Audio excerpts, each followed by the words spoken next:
right, so we got anybody, we're going to start a little Q&A from the audience now. If you got questions for the great Joseph Kopser. Pass the mic around. Here we are. Yeah. Well, hello, Kevin. It's good to see you, sir. You too. This is a question that really resonates in my relationship with you.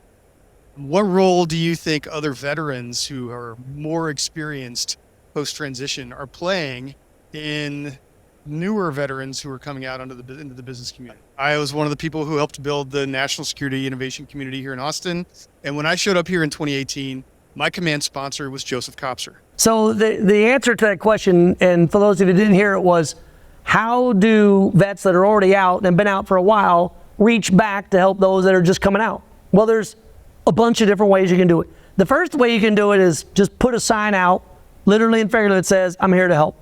One of my favorite things that I've done over the years, and I just started a couple of years ago, is on my LinkedIn page, literally on my LinkedIn page, there is a link that says book an appointment.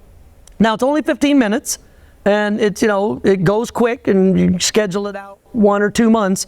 But one of my favorite things is to meet vets who find me through friends of friends. They find that link, bink, and they click on it, and through Calendly, bink, they get on my calendar. I'm talking to them and I find out what their world is like and I recommend what they might want to do. That's a way to do it. The other way to do it is to really be deliberate. There's a group called ACP, American Corporate Partners, that do great work lining you up with somebody coming out of the military. You recommend them as well? Great. And I just got connected to my 4th or 5th protege or person coming out of the military.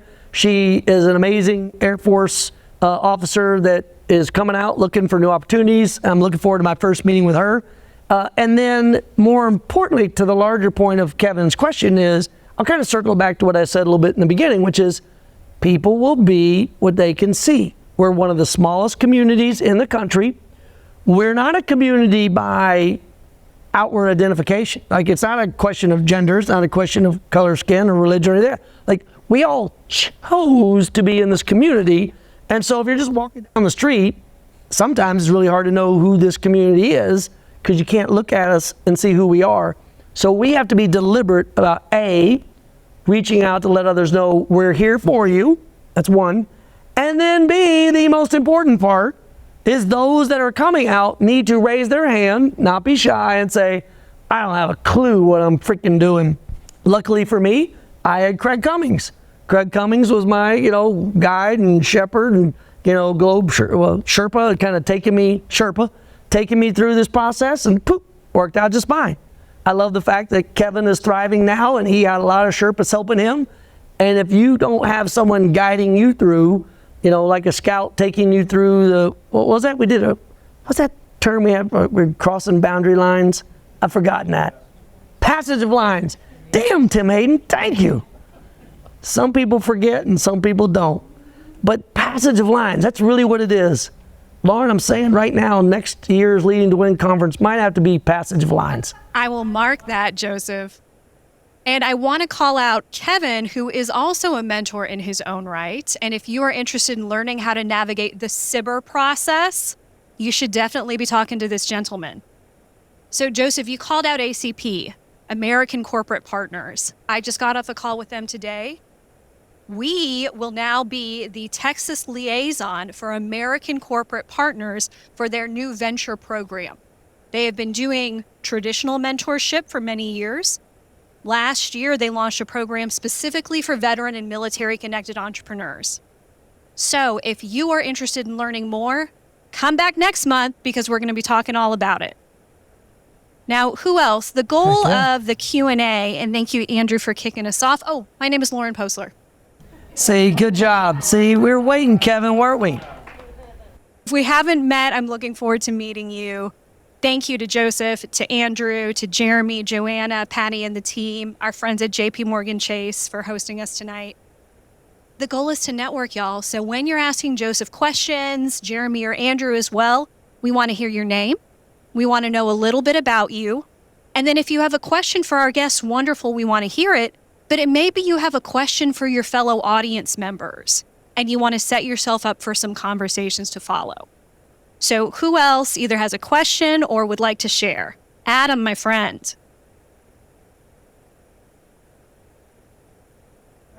So my name's Adam Rosenfield. I'm not a vet, but I hire vets. Joseph, the first time I kind of heard your name, Ride Scout actually occupied the offices across from the recruiting firm I was at. And then I heard your name, was it in 2019, 2020 when you ran for Congress? Yep, 2018. There was that big party hosted by like Nate Ryan and some of those. Oh yeah, Nate Ryan. Yeah, and I mean, you were in a great campaign and it was well funded. So I've always been interested because you always seem to have your hand in a lot of different things, and so I'm curious. Look, you obviously were thinking about mobility long before a lot of other folks that were. A lot of even transit tech was around, and then obviously, as a vet, thinking about being politically active. So I'm interested in sort of the personal side of Joseph. Like, what is he thinking about in terms of mobility? Like, what problems are you thinking about? What interests you? And then politically, look, obviously you ran for Congress. What's next? What are you interested in? Like, what are you trying to get people to do? Yeah, so I'll answer, and thanks for the question. So it really has two parts. One is about mobility, transportation, smart cities, and the other is about community engagement and what I'm looking at. So let's go to mobility. Right now, we are at the dawn of what will soon be the safest era we live in American history. And for some reason, we keep shutting the door on our foot, and it drives me bonkers. Okay, so since we invented seatbelts and airbags, we have saved, by easy estimates, 400,000 lives. 400,000 lives. So as we're taping this, we just had the tragedy over July 4th here in Texas, and we lost 100 plus lives and counting. It just gets me fired up every time I think about it. Now take that number and think about the fact that with seatbelts and with airbags, we've saved 400,000 lives. And for some reason, and I know some of them, we are super reluctant to not just go all in on autonomous vehicles. Folks, they're so damn safe that I would rather, and I'm a tech, transportation, whatever.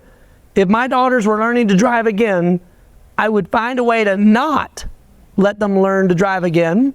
My daughter was T-boned by a Ford Expedition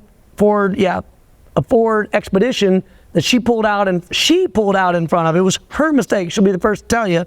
I blogged about it years ago. If not but for the grace of God and Ford engineers, my daughter would be dead, was literally the name of the blog.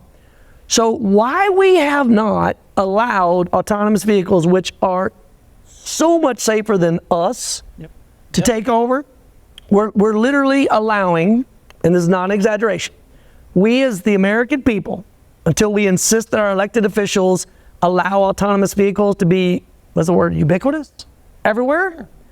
We are allowing the equivalent of a Boeing 747 to crash every single day and kill 300 plus people. And then we're just like, that sucks. Thoughts and prayers. That sucks. We lose 36,000 Americans. Let me say that number again. 36,000 Americans every year because we don't want to push for autonomous vehicles. Yeah, robots are scary, Joseph. Oh, robots. Here's how scary robots are. Otis, taking you back to history and stories. Otis, this dude was trying to build elevators. Everybody was trying to build elevators to go up these tall buildings at New York, and everybody was making. But Otis was the first person ever to put a mechanical brake, meaning if the line snapped, he had this automatic little hook that would come out and it would catch you on the very next floor. So maybe you fall 5 feet, 10 feet, but you're not gonna die. Before Otis, nobody wanted to get into an elevator. After Otis, people might get into an elevator, but they still wanted to have the elevator operator, because what that guy was holding was a brake. He would manually brake, right? So even after they invented safe elevators, people still didn't want to get in elevators because they're robots. They're so scary. So what we had to do, and this is no joke, we kept elevator operators in an elevator. They didn't operate, they just pushed a button. From like 1910 to like 1942, I think, was the last elevator operator license ever given in the city of New York to just, you'd come on, you'd be like, floor 4, and they'd be like, floor 4. It wasn't until one single thing, many things, but one prominent thing that made people feel comfortable in an elevator without an elevator operator, without somebody in there. You know, again, trivia for the audience. You guys got it before. You know what they put in an elevator that made people feel safe again? Better than a phone. A mirror door. Better than a bill. Better than a door. A woman's voice telling you doors opening, doors closing. Floor 1, floor 2, floor 3. When they had a woman's voice, people are like, it's going to be okay. Very reassuring. Very reassuring. So to answer your second question, Adam, with respect to community service, I'm always looking to return to public service, always looking for a chance to run to serve again. Problem is with gerrymandering, which is easily one of the most ridiculous things that Democrats and Republicans have invented in the 250 years of our country. If I can find a race where it's not so wildly gerrymandered that I can return to public service and serve again in elected office, I promise you I will. I love it. So Adam also would be happy to talk to you about mobility, economic development, civic engagement. He works with Cap Metro and the Pflugerville Economic Development Corporation. Who else? Yes, sir. Your name, a little bit about you, and then either your question or your comment. My name is Mark. I'm from Georgetown, Texas for 25 years. And my question is, what do you mean by the invisible hand never picks up the check? Well, you have to put me in context. Are you talking about in the book, or did I say this earlier? You've said a lot. Oh, I've said a lot. Hey, look, I say a lot of, I don't remember personally saying it today, but if it was in the book, I'll take you back to where we were probably thinking as we were going that direction, which is, your point was the invisible hand always picks up the check. The way I would interpret that today for this audience is you always get what you pay for, and somebody is going to pay the cost later on down the road if you choose not to. And the best example of that is the tragedy of the commons.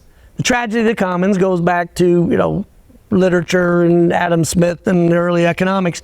But basically, if you got a plot of land in the middle where everybody lets their sheep graze and their cows graze, but if we don't allow the land to rest, and if we don't allow for there to be some kind of rotation, the animals are going to go in there and eat up all the grass, and then nobody can bring their animals there. And that's the commons. And so Lexington Commons in Boston, where I was when I was at Harvard, tells that story, because if you don't manage the commons, the common good, then you're going to be in trouble. And that invisible hand, whether it be bad or good, is going to come in and pay the check.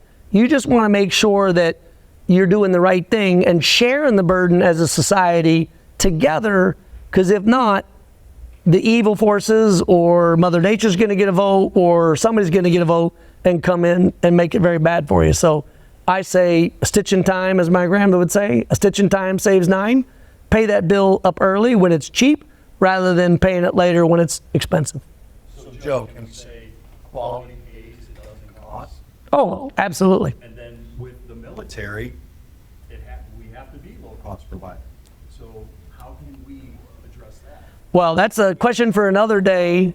But yeah, the defense innovation community is accelerating quickly, and I'm just proud to be here in Austin, Texas, where we're a part of a lot of that going on. There's a space for it here in Austin. Oh, heck yeah, there is. I'd say you can come back tomorrow. Joseph and I will be back here again for our next meetup regarding space power, building a space capabilities. So if you're interested in talking more about space or defense innovation, come back and see us tomorrow. I love that we're getting such a variety of topics. This is great. Who else? Yes, sir. Thank you. I'm Jake Finnegan. I'm the founder of White Belt Racing Academy. This is my first time here at a veteran event at Capital Factory. Great to be here. Thank you for everyone who had a hand in putting this event together. So I'm building an organization that is designed to help young people take care of their financial needs through a career, then start walking down the path of business ownership or development, and then hopefully make it to the investor class. We're using fast cars to dangle in front of the students to get their academic or trade educations done. The question I have for you guys is, when taking somebody from that, W-2 1099 level and putting them into a leadership role, what are the best tools to show them, most accessible things that they'll actually do or be interested in to become a leader rather than a worker? Well, first of all, Jake, thanks for what you're doing. And to quote Talladega Nights, I too like to go fast. So I think it's cool what you're doing. But your question is about how you kind of inspire that generation that you're getting them into that position. I believe, hands down, no questions asked, the best way to take them, especially if you're working with a high school student and young kids, to get them to the next level is to put them in a leadership position and put them in a hands-on position as early as possible. You got to let them see them sweat. You got to let them see how hard it is to go from the theoretical or the book smart or watching it in a movie with F1 or Talladega Nights to actually being in the arena and being in charge. And then hopefully give them grace if and likely when they mess up early on, and then let them learn from them. Give them the room to fall back. I had a boss, Bob Cohn, the late Bob Cohn, sadly he passed away too early, but he always said, no matter how bad somebody screws up, give them the grace. Don't back them into a corner, because if you back them into a corner, they're going to come out swinging. But give them the grace to make the mistake, allow them to kind of share in those lessons learned. And if there's anything the Army has done great, among many things, it is, or the military, it is the invention of the after-action review. Just do an after-action review with them. How did it go? How did you think it was going to go? How do you wish it had gone? What are you going to do differently next time? All right. Do we have one last question? And then I want to break everyone out so y'all can network and connect with one another. I want to make sure everyone's familiar with the Texas Veterans Network as well. So yes, we want your name, a little bit about you, and then if you have a question or a comment. Sure. Okay. My name is Raj Tucker. I'm originally from Houston, Texas, but I moved to Austin just about a year ago. Welcome. I'm a Navy veteran. Yes. Served on the Eisenhower, and then I was in Okinawa, Japan. They don't have any doctors, so obviously they use us, right? And so, and then eventually I moved back here to work in another private practice.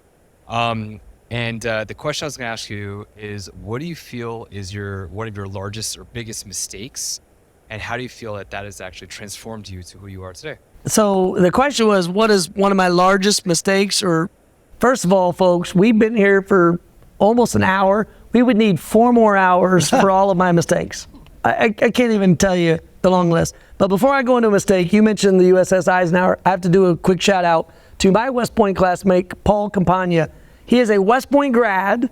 That branch transferred into the Navy, a naval aviator, had great success in the Navy, and he is, and you got to Google this story, it's pretty amazing. He is a West Point graduate, Navy officer that commanded the USS Eisenhower, Navy aircraft carrier, named after a West Point grad. Boom. You can't make that Army-Navy stuff up. That's a community of like one person. One person's ever done that. That's a community of The one. entire circle is like that. All right. I got so excited I forgot all the 400 mistakes I've made in my life. But here's probably the easiest way to summarize all of those. It's when I didn't trust my gut. Okay, That's a good one. Malcolm Gladwell wrote a book called Blink. It's controversial. Is it intuition? Is it storytelling? Is it science? Doesn't matter. I truly believe that the human species, more than because we have a thumb, that the human species survived over time over so many other creatures and animals that went before us and along with us. The reason why we survived is we somehow had one of our ancestors listen to their gut better than the rest. And it just got better and better and better. And whether it's spiritual, whether it's intuitive, I don't know the science behind it, but listen to your gut. If it just doesn't seem right, go with it. Three or four of my worst hires ever were when my gut said, this doesn't quite seem right. But I was so enamored by the chance to work with that person that I was like, oh yeah, bingo. And then, man, did I learn to regret it. And then there have been plenty of other things. There was one thing on the campaign trail, my gut said, I don't know. But I was young and first-time candidate, and people were like, you really ought to think about. And I went their direction, and I was like, oh my God, that was so bad. But when I listen to my gut, more often than not, I still make mistakes, still sleep on the couch plenty. If you go with your gut, so to summarize my 4 hours worth of mistakes, it's when I did not listen to my gut.